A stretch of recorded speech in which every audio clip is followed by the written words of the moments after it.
English learners. This week you sent in some really, really fascinating stuff. And, we're going to be taking a deep dive into the world of dreams. Yeah. Something that we all experience every single night, but it's still kind of like we're visiting some strange foreign country when we dream, Yeah, for sure. So this source really gets into, what dreams are, why we think we might have them, and even, if these nightly voyages actually mean anything for us. Absolutely. And I'm just curious, have you ever had a dream, that felt so real that you were like, wait, was that real or was that a dream? Oh, yeah, all the time. And it's stuck with you throughout the day. Totally. Or the opposite, where it's just so bizarre that you're like, what? What was that? What was my brain doing? Exactly. So that's the territory we're going to be exploring today. Love it. So let's dive right in. The source starts by asking this really basic question, what are dreams? And it gives us a simple answer. Dreams are basically like these stories and images that our minds create while we're asleep. Yeah. But it also mentions, this huge range of dreams, from dreams that feel so real, like you could swear they happen to, totally bizarre ones that make zero logical sense. Yeah. But what really kind of blew my mind was this idea that dreams aren't just, random neural activity. Yeah. They actually help us process emotions, consolidate memories, and even solve problems. Yeah. It even mentions people who have actually solved real world problems in their dreams. That's amazing, isn't it? Well, that's wild, right? Yeah, if you think about how active our brains are while we're sleeping, they're not just shutting down, they're busy organizing information, processing all of our emotions, and so it makes sense that that activity would somehow translate into these narrative experiences, what we call dreams. Yeah. And this idea that we can actually get these insights from dreams isn't, as crazy as it sounds. Think about it. Our brains are constantly making connections and associations, but in our dreams, maybe there are fewer constraints from, our conscious mind. It's almost like we're thinking outside the box. Absolutely. Without even realizing it. Yeah. So then the next big question is, why do we dream in the first place? Yeah, what's the point? Exactly. And I really like how our source gives us, a few different theories instead of just one simple answer, which, makes sense because dreams themselves are so complex. For sure. So, one theory says that dreams help us work through, all the stuff that happened during the day, all our emotions, all the events. It's like our nightly mental cleanup. Yes, they're decluttering the mind. Exactly. And then there's this idea that it's more about the brain, organizing and storing information. Right. And then, of course, you have the more mysterious idea, that dreams might be these messages from our subconscious. Trying to tell us something. Yeah, I think what's really interesting is how all of these different perspectives could potentially work together.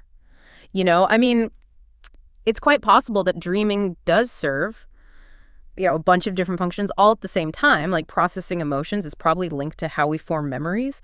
And then the subconscious element could be a way for deeper thoughts and feelings to sort of come to the surface in a symbolic way when our conscious mind isn't in control. Right.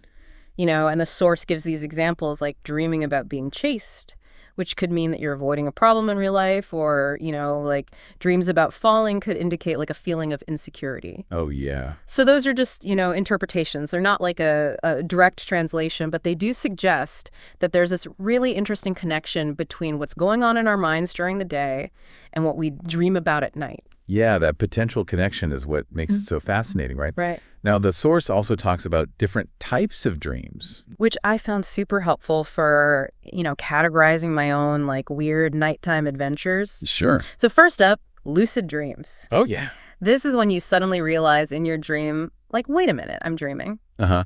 And the source even says that it might be possible to actually control these dreams, decide to fly or visit another planet or something. Oh, wow. It sounds crazy, right? Like science fiction. But have you ever experienced that kind of awareness in a dream? I have. And it's really, really strange.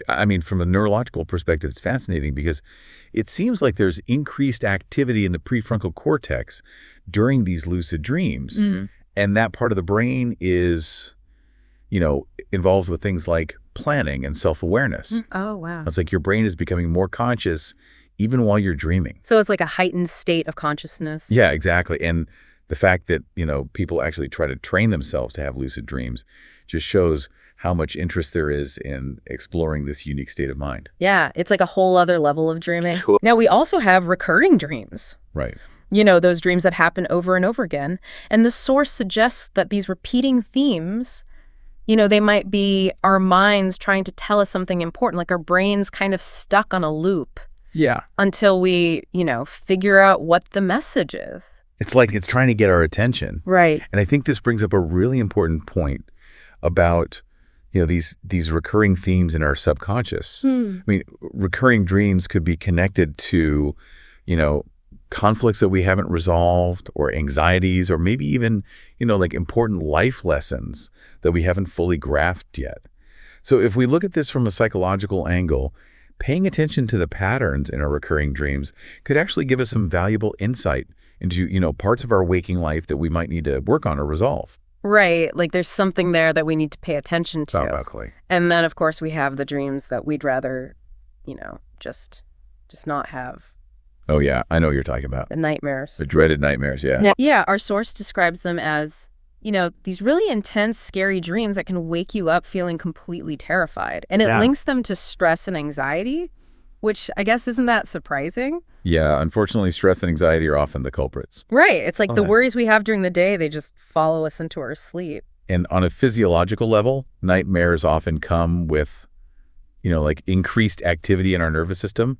And psychologically, they can be a sign of, like significant emotional distress, or even, the processing of some kind of trauma. Oh, wow. So while the occasional nightmare is totally normal, having frequent or extremely vivid nightmares that can really disrupt your sleep and your overall well-being, and it might be a sign that something needs attention. Okay, that makes sense. Now, here's where the source gets really interesting. Okay. It asks, can dreams actually be helpful to us? And it throws out this mind-blowing idea that our dreams could lead to real-world breakthroughs. Like, actually, That's a cool idea. It mentions waking up with new ideas. And it even uses this famous example, Dmitri Mendeleev, who supposedly came up with the structure of the periodic table in a dream. In a dream? Wow. I know. And it points out that other big invention songs and scientific discoveries have also been linked to insights from dreams. That's incredible. Isn't that amazing? It really is. I mean, it just shows you the potential for, maybe what we could call sleep-dependent insight. Because during sleep, our brains are consolidating memories, making connections. And that can lead to these aha moments that we might miss when we're awake. Like our brains are working on things in the background. Yeah, exactly. And the story of Mendeleev, is a classic example, but it points to this bigger phenomenon of incubation and creative problem solving that can happen in the dream state. It suggests that even though dreams can seem random, they can lead to new solutions and fresh perspectives that we wouldn't have thought of otherwise. It's like thinking outside the box while you sleep. Right. So if dreams have this potential for, giving us these insights, how do we actually remember them? Yeah. That's the million-dollar question. Right, because for me, they fade away so quickly. Yeah. It's like trying to grab smoke. Totally. So the source gives some pretty practical advice. Okay. First, it says, as soon as you wake up, try to stay still and think about the dream before you even move. Oh, that's interesting. Which makes sense, right? It's like trying to hold onto a fragile memory before it disappears. Yeah, like a wisp of smoke. Exactly. Yeah. Then it recommends keeping a dream journal. Okay. And writing down, whatever you can remember, even just little bits and pieces as soon as possible. Okay. Apparently, this can help train your brain to get better at remembering dreams. Yeah. And finally, it stresses, the importance of just getting enough sleep. Right. Sleep is always key. In the first place. Yeah. Those are all really good evidence-based strategies for improving dream recall. Paying attention to our dreams can be another way to explore ourselves. It's like tapping into a different part of our consciousness. Yeah. This nightly story that's unfolding. Even if it's strange and surreal, it might hold these subtle but really important insights into our emotions, our inner lives, our potential. So to you, our listener. Yes. The next time you wake up with even the tiniest bit of a dream, clinging to your mind. Yeah. Maybe just pause for a moment, stay still, try to piece it together, maybe even write down a few notes. You never know what you might discover about yourself. Yeah. Or what amazing idea might have bubbled up from your sleeping mind. Thanks for joining us on this deep dive into the fascinating world of dreams. Absolutely. It was a pleasure. I'm so glad we got to explore this together. Me too. It's been an amazing journey. Yeah. Dreams are really something else. They really are. Good night. Good night. Sleep tight. Don't let the bedbugs bite. And sweet dream.